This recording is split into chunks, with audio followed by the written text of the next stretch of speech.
Robert Mujabi is the IT Manager, ICT Manager of Uganda Virus Research Institute. Basically, I'm in charge of the IT arm in the Research Institute. As head of IT, we take lead in budgeting, planning for the institution in the direction of IT. We keep lights on and we make sure users are able to enjoy and benefit from the IT services. So we are a support arm to the researchers.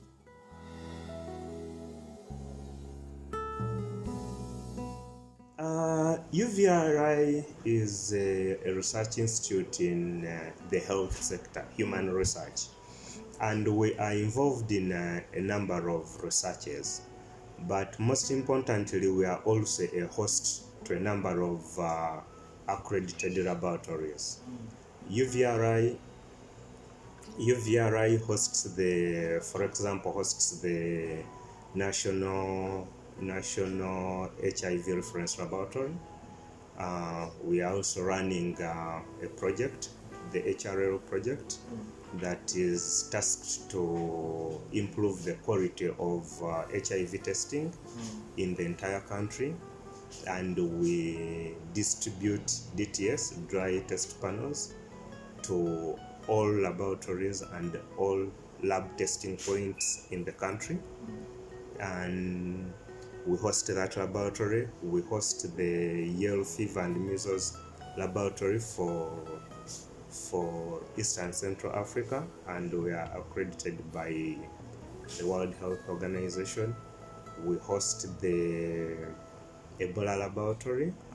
It is a level 4 lab for Eastern Central Africa.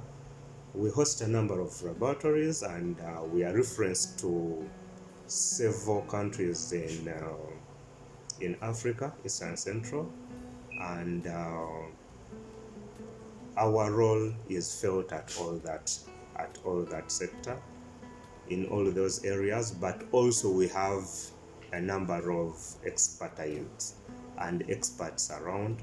Actually, we have one of the longest serving researchers who has done a lot of work in malaria and mosquitoes. He actually has a mosquito named against by his name. So we are quite a big institute via human research. Yes.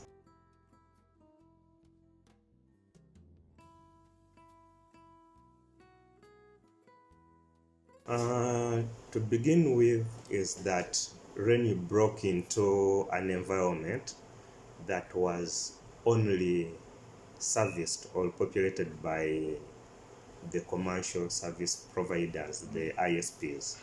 And my initial anticipation was that Renu would be like some of those ISPs. But to begin with is Renu has surpassed my would have been expectations, because when we look at what we used to have, first of all, I would say we have quality of services. My fear was we could not have stable internet through Renu. I would say I was beaten hands down with that. The internet is quite stable. Even given the number of staffing they have and facilities vis-a-vis what the other telecoms would have, you would expect that you'll have internet for 2 hours in a day. But we hardly have breakdowns, and when there are breakdowns, they will communicate, and the customer service is so good. I don't get it from any other telcos. I've had phones off for 2 weeks and I'm struggling. I send 5 mails and I don't have a reply. I will send an SMS, Renu, a WhatsApp message or a call, and I will have 2 calls coming in to follow up. So quality of services, that is good. After sales services, they have performed well. Customer care is good, but most importantly, as administrators and managers, when I take a bill, they would look at how much does this cost. I would say Renu would charge me $50 and the other ISP would charge me $120 or $120. So the pricing has made my partake of Renu much easier, because the pricing is second to none. So given the quality and other benefits that I get through Renu, the biggest struggle would have been at costing. That somehow, by God's grace, it has been made the weakest point that I use as an entry. If I say Renu is giving me an MD at $50, and UTL will give it to me at $100, I shouldn't have said that.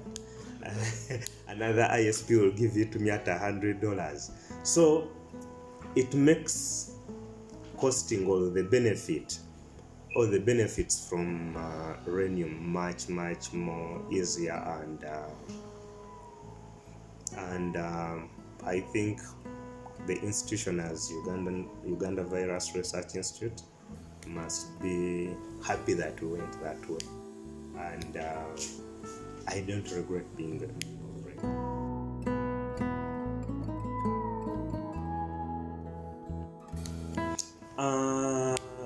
Two major aspects. One is at this campus we have several partners. We have MRC, CDC, NIH. Some of these are members of NRENS, and some of them are members of Renu. So in a situation where we have black spots of wireless coverage, say if my wireless is not working in an area and the MRC covers there, my users will not complain, because they can easily connect onto the edge room, connect using edge room of MRC. So that makes the entire campus covered by wireless. My users or my guests are easily covered by the wireless. Also, we have very many visiting partners, and we are into the educational arena. So we have very many guests who come in. Before we went to edge room, we would have to go and configure give out passwords and SSIDs for the wireless, so that those people are able to connect. Fortunately, now the guests that come in and they are members of NRENS and have edge room, when they get in here, they get onto the internet and they're able to work. So that reduces the workload on our side. But also the other bit is that we also have many of our staff who go out to academic institutions outside Uganda. And if these institutions before, if they would want to connect to the wireless, they would call you, how do we get this? What is the administrative password to international calling? What is the administrative password to this machine, so that I can have my wireless configured by the IT person in that university or in that institute? Of course, it wouldn't be good for us to share admin passwords, local admin passwords of the laptops of users with them. But now with Eduro, the person travels to a university in Canada, in the US, in Europe, and is able to connect onto their wireless using Eduro. So that makes life easier for our users, our researchers, but also life much easier for us as a support unit.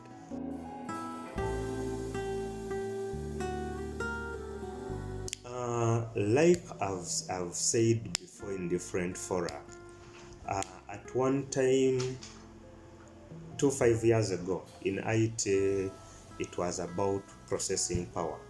You need a machine with this processing power and this bit of storage. So it was processing power and storage. So you would look at a machine with how many processors, speed of processing, and storage, how much hard disk space. But we have moved from that age in IT. Now the actual gist of the matter is security.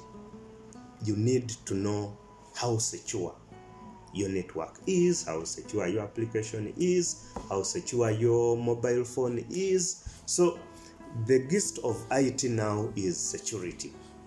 And us hosting the campus network security workshop, we are looking at how can we equip ourselves, as in the IT staff, the IT unit, but in the big perspective, the institution, how can we achieve better security of the institutional data that we are placed in charge of?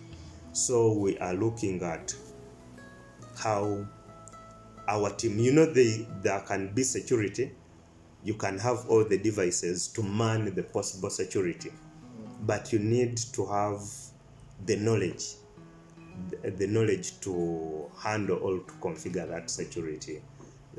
So that's what we are praying that is going to be the reap effect from this workshop.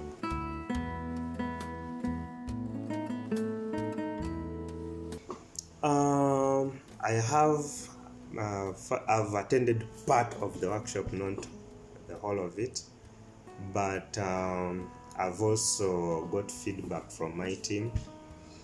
But one, first and foremost, is that I want to first appreciate one thing, that the trainers this time are totally local. There is this perspective where we think if you got a Mujabi from Kenya to come to Uganda, he will be better than a Mujabi in Uganda training in Uganda. But when we build capacity that local IT professionals or specialists are able to carry out this workshop successfully and train, that is a plus for Renu. It's a sign that we are building capacity. So, even in the cost of running it becomes less because we are not having an expatriate doing this.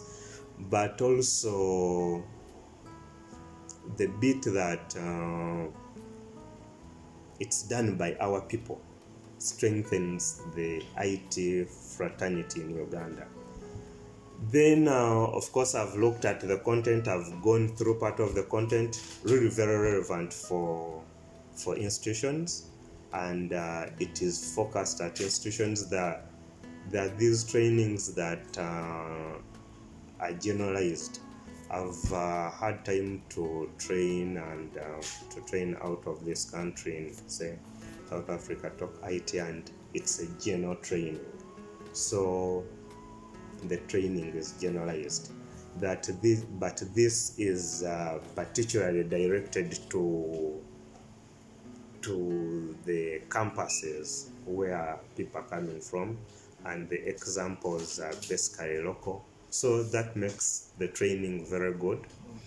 The other thing, what I would love Renu to improve and do about, especially this training, is the ability to follow up. Like, I've trained 2-3 people from this institution. We have done campus security, we have done federated entities, but are these people able to use them? Are they doing them? If they are not, how can we help them improve or affect them? I'm happy next week we have a DEA by Renu, so it's a quick way of my team getting hands dirty on what they've just trained, and Actually, I would love to sit in a tree and watch how they work so that we are able to practically map what they have been learning.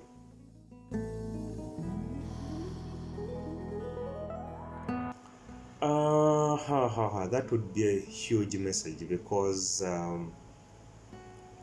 first of all, I wouldn't think there is a research institute now or an academic institute that is still not on Renu. If it is, then that is a huge error. So the benefits from Renu are huge.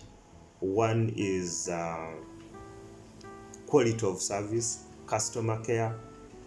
The customer care I get from Renu, I don't get it from any other telecos, because when I moved to Renu, I still have other services through other telecos. I do phones and other things through other telecos, but the customer care I don't get it from the multi-million telecos that have these huge fleets of cars around. I don't know what they use the cars for, but so it is high time all the other the other institutions should really get onto board, should get onto Renu.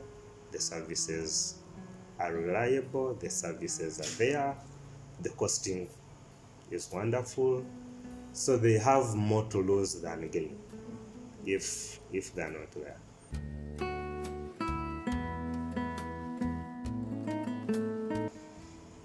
Of course, one of the area of thirst for research institutions is ability to access online literature, online journals, online publications.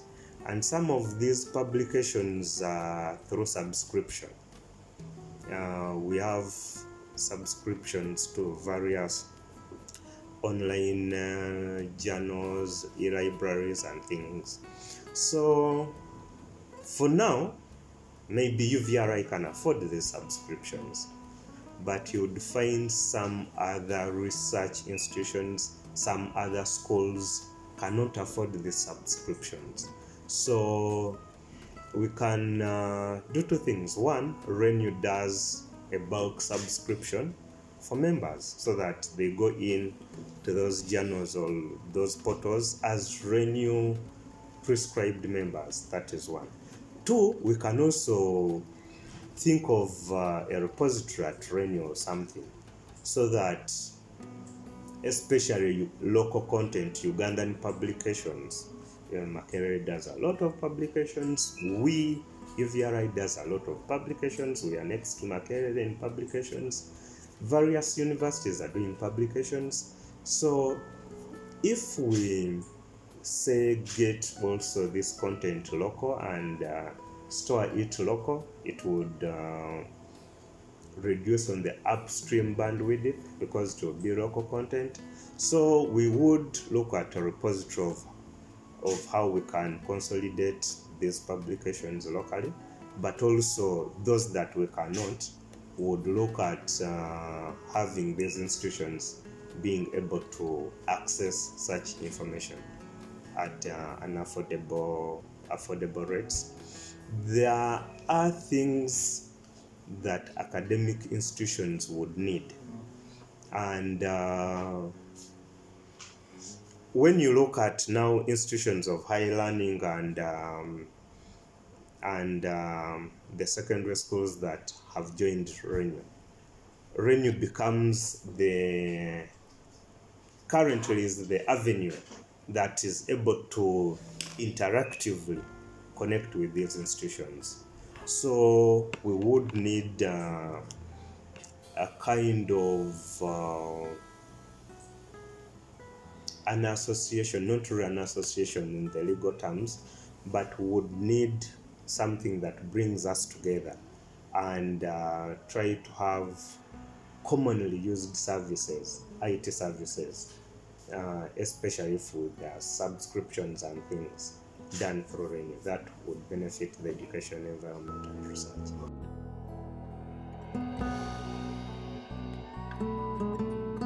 Yeah, of course, on behalf of UVRI, we would like to appreciate Renu for the wonderful work they have done for us, for the wonderful work they're doing for the nation, really, because it isn't only benefiting us, but it is benefiting the nation at large. One time I was at a function with the Minister of ICT, and their role, one of the goals is bringing down internet costs to about 20 shillings. And by then he was talking about internet costs being at $70-60. Renu is going ahead to have it at $50. So other than what they're doing for the institute as UVRI, they're also pushing the Vision 2040 of the government, and we appreciate Renu for that.